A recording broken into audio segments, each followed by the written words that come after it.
ଆପଣମାନେ ଦେଖୁଛନ୍ତି Sachin official news ଚ୍ୟାନେଲକୁ ଆପଣମାନେ ଯଦି ନ୍ୟୁ କରି ଭିଜିଟ୍ କରିଥିବେ ତ ନିହାତି ସବସ୍କ୍ରାଇବ୍ କରିବେ, ଲାଇକ୍ କରିବେ, ସେୟାର କରିବେ, ସବସ୍କ୍ରାଇବ୍ କରିବେ ଆଜ୍ଞା। ଇ ଭିଡ଼ିଓ ମାଧ୍ୟମରେ ଜନ୍ମ ଆଜ୍ଞା ଦେଖିପାରୁଥିବେ ଯେନ୍ଟା କ୍ରେଡିଟ୍ ହେଲା 1 ଟଙ୍କା ଆଜ୍ଞା। RS 1 ଟଙ୍କା আসলা আজ্ঞা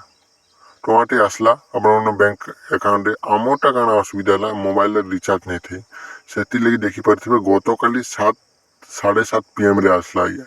গতকালি আসলা আজ্ঞা রিচার্জ নেই থে সেতির আপনার অসুবিধা হচ্ছিল আজ্ঞা আপনার আমକୁ ବି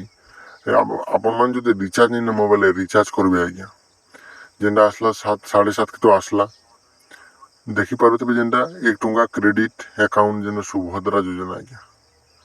ଆପଣମାନେ ବି মোবাইল রিচার্জ করুন ডিবিটি লিঙ্ক করুন কেমিতি কেন্তা করবে আপনার ডিসক্রিপশন বক্সরে লিঙ্ক দিয়া হইতিবা হেলে আপনার যাইকি আমার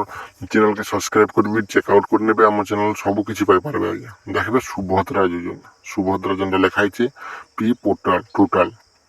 যেটা অ্যামাউন্ট আছে এটা পড়িছে আজ্ঞা 151 টଙ୍କା যেটা 150 ଟଙ୍କା ଥିଲା তো টঙ্কাটা ক্রেডিট হলা পরে 151 ଟଙ୍କା আভেলেবল ব্যালেন্স রইলা আজ্ঞা আপনার যদি ডিবিটি লিঙ্ক নেই না তো ডিবিটি চেক করুন যদি ডিবিটি কেন ভাবে করবো ঘরে বসে করে 2 মিনিট লাগবে আপনার যদি লিঙ্ক করবার লাগে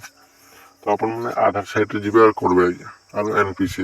সেদিকে আপনার নিহাতি চেক আউট করুন আজ্ঞা এটা যেটা দেখে দেবো 14/9/2024 তারিখ যেটা আসলা অ্যামাউন্টটা আপনার একচুয়ালি রিচার্জ নিতে সেদিকে আপনার কালি গতকালি আসলা আপনার রিচার্জ করবে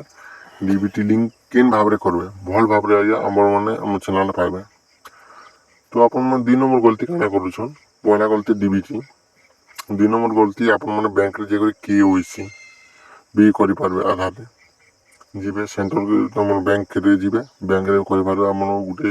ସିଡ଼ିଂ ମ୍ୟାପିଂ ସିଡ଼ିଂ ଗୋଟେ କରିଦେଉନ୍ ବୋଲବେ ଯଦି ଆପଣମାନେ ଅନଲାଇନ୍ରେ ଯଦି ନେଇ ହେଉଛି ତ ଆପଣମାନେ ବ୍ୟାଙ୍କକେ ଯାଇକରି ମ୍ୟାପିଂ ସିଡ଼ିଂଟେ କରିଦେଉନ୍ ବୋଇଲେ ଆପଣମାନେ ମସ୍ତ କରି ପୁରା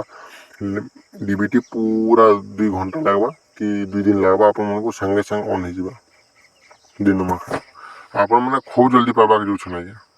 ଆପଣମାନେ ଯେନ୍ମାନେ ନାଇଁ ପାଇବା ପଇସା ମାନେ ସେମାନେ ଗୋଟେ ଭିଡ଼ିଓ ବନା ହେବା ଆଜ୍ଞା ଆପଣମାନେ ନିହାତି ସବସ୍କ୍ରାଇବ୍ ରଖିଦେବେ 15 ସୁଦ୍ଧା ଆବେଦନ କରିଥିଲେ 17ରେ ପ୍ରଥମ କିସ୍ତି ଆଜ୍ଞା ଏଇଟା 7 ଯେନ୍ଟା ପାଇ ସାରିଲେନି ଆଜ୍ଞା ଆର୍ ଆଗକେ ଯିବା ଇ 15 ଯେନ୍ମାନେ କରିଥିଲେ କି ଇ ବି କରିଥିବେ ପ୍ରଥମ କିସ୍ତି ଆର୍ ଆସିବା ଆଜି ହେଲା 23 ତାରିଖ ଆଜ୍ଞା 23 ତାରିଖ ଆଜି 23 ତାରିଖ ଆପଣମାନେ 17 ତାରିଖ ଆର୍ ବି ପାଇବେ ଆଜ୍ଞା ଆପଣମାନେ ଯେନ୍ମାନେ ନାଇଁ ପାଇବା ସେମାନଙ୍କୁ ଆଉ ଗୋଟେ আমার ଚ୍ୟାନେଲରେ ଭିଡ଼ିଓ ପାଇପାରିବେ ସେଥିଲାଗି ଆପଣମାନେ ସବସ୍କ୍ରାଇବ୍ କରି ରଖିଥାଉନ୍ ସୁଭଦ୍ରା ଯୋଜନା 15 ସୁଦ୍ଧା ଆବେଦନ କରିଥିଲେ ହିତାଧିକାରୀଙ୍କୁ 17ରେ ପ୍ରଥମ କିସ୍ତି ହେଲା ଆପଣମାନେ ଲାଇକ୍ କରିବେ ସେୟାର କରିବେ ସବସ୍କ୍ରାଇବ୍ କରିବେ ଯଦି ଆପଣ ଆମ ଚ୍ୟାନେଲকে ଭଲ ଲାଗିଲା ତ ସବୁକିଛି ଆପଣମାନେ ଅପଡ଼େଟ୍ଟା ପାଇପାରିବେ ଆଜ୍ଞା ଏନ୍ତା କିଛି ସବସ୍କ୍ରାଇବ୍ କରିଦେଲେ ବେକାର ଯିବା ନେଇ ବୋଲୁନ୍ ହେଲା ସବୁ କିଛି ପାଇପାରିବେ ଆମ ଚ୍ୟାନେଲରେ ଲାଇକ୍ କରିବେ ସେୟାର କରିବେ ସବସ୍କ୍ରାଇବ୍ କରିବେ